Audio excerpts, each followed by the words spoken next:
पिछले वीडियो में हमने सहसंयोजी आबंध के अलग अलग प्रकारों के बारे में पढ़ा था। अब सोचिए कि निम्न में से कार्बन किस प्रकार का सहसंयोजी आबंध बनाता है। एक आबंध या द्विआबंध या त्रिआबंध।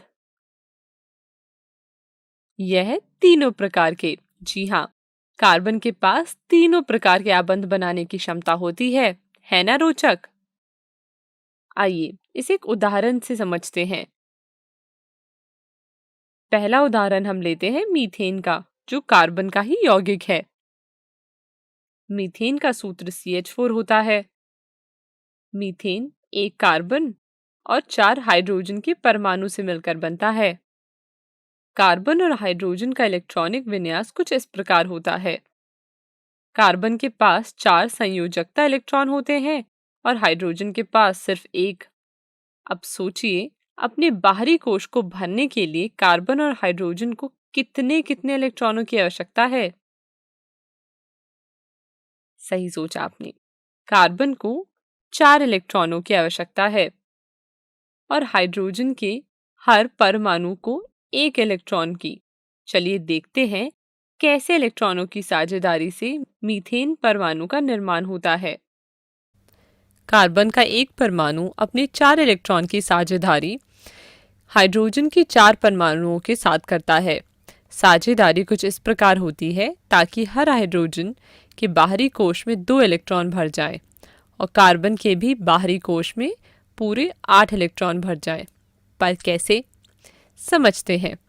4 हाइड्रोजन के परमाणु अपने एक एक इलेक्ट्रॉन देते हैं, जिससे कार्बन के पूरे हो गए 8 इलेक्ट्रॉन और बदले में कार्बन के एक एक इलेक्ट्रॉन से 4 हाइड्रोजन साझेदारी कर लेते हैं।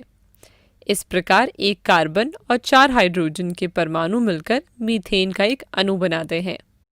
हमने देखा किस प्रकार मीथेन के एक अणु का निर्माण होता है। मीथेन की इलेक्ट्रॉन बिंदु संरचना कुछ इस प्रकार बनेगी और एक आबंध को सरल रूप में बिंदुओं में बदलकर सीधी रेखा से कुछ इस प्रकार भी दिखाया जा सकता है। चलिए अब यह सोचिए कि तीनों में से कौन सा सहसंयोजी आबंध मीथेन के अणु में शामिल है। सही जवाब है एक सहसंयोजी आबंध की, क्योंकि कार्बन और हाइड्रोजन के बीच सिर्फ एक एक इलेक्ट्रॉन की साझेदारी हो रही है। वीडियो को रोकें और एक संयोजी आबंध की संरचना को अपनी कॉपी में बनाएं।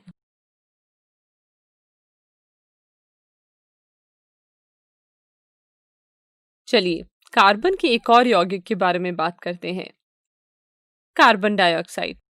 इसके बारे में तो आपने सुना ही होगा। इसका सूत्र होता है CO2। कार्बन डाइऑक्साइड एक कार्बन और 2 ऑक्सीजन के परमाणु से मिलकर बनता है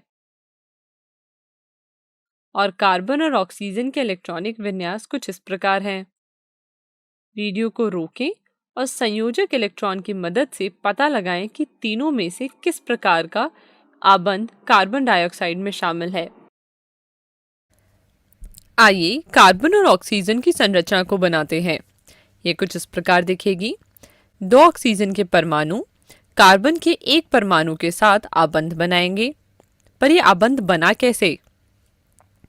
जैसे कि हम दोनों की संयोजकता के बारे में पता है, अब इलेक्ट्रॉन की साझेदारी कुछ इस प्रकार होगी। दोनों ही ऑक्सीजन परमाणु को 2 इलेक्ट्रॉन की जरूरत है, जो ये कार्बन से बांट लेंगे और कार्बन को चाहिए पूरे 4 इलेक्ट्रॉन, जो कि यह 2 इलेक्ट्रॉन एक ऑक्सीजन से बांटेगा और बचे 2 इलेक्ट्रॉन दूसरे ऑक्सीजन से।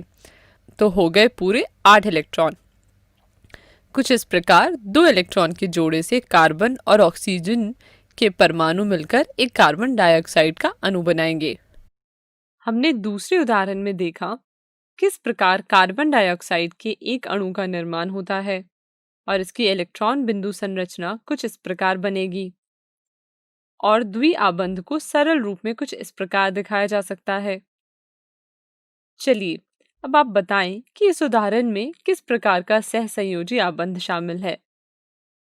जी हाँ, द्विसहसंयोजी आबंध। ऐसा क्यों है? क्योंकि कार्बन और ऑक्सीजन में दो दो इलेक्ट्रॉन की साझेदारी हो रही है। वीडियो को रोकें और द्विसहसंयोजी आबंध की संरचना को अपनी कॉपी में बना लें।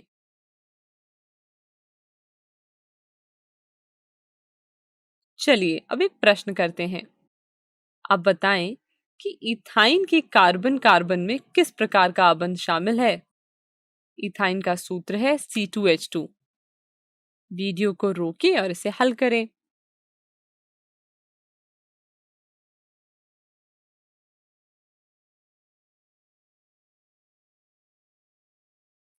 आइए इसका जवाब देखते हैं। इसका जवाब कुछ इस प्रकार है। आप देख सकते हैं कि इथाइन के अणु में कार्बन हाइड्रोजन में एक आबंध है और कार्बन कार्बन में त्रिआबंध। तो हम देख सकते हैं कि एक ही अणु में दो तरह के आबंध हैं। पर ध्यान दें, हमारा प्रश्न है कार्बन कार्बन में कौन सा आबंध है। अब बताएं कि सही जवाब क्या है। सही जवाब है त्रिआबंध यानी कि ट्रिपल बॉन्ड। वीडियो को रोकें और इसे अपनी कॉपी में नोट कर लें। चलिए एक बार दोहरा लेते हैं कि हमने अभी तक क्या पढ़ा। हमने पढ़ा एक संयोजी आबंध के बारे में। हमने पढ़ा कि कैसे कार्बन अलग अलग परमाणुओं के साथ एक आबंध, द्विआबंध और त्रिसहसंयोजी आबंध बनाते हैं। यहीं पर ये टॉपिक समाप्त होता है। आगे बढ़ने से पहले इन दिए गए प्रश्नों का हल अपनी कॉपी में लिखें। धन्यवाद।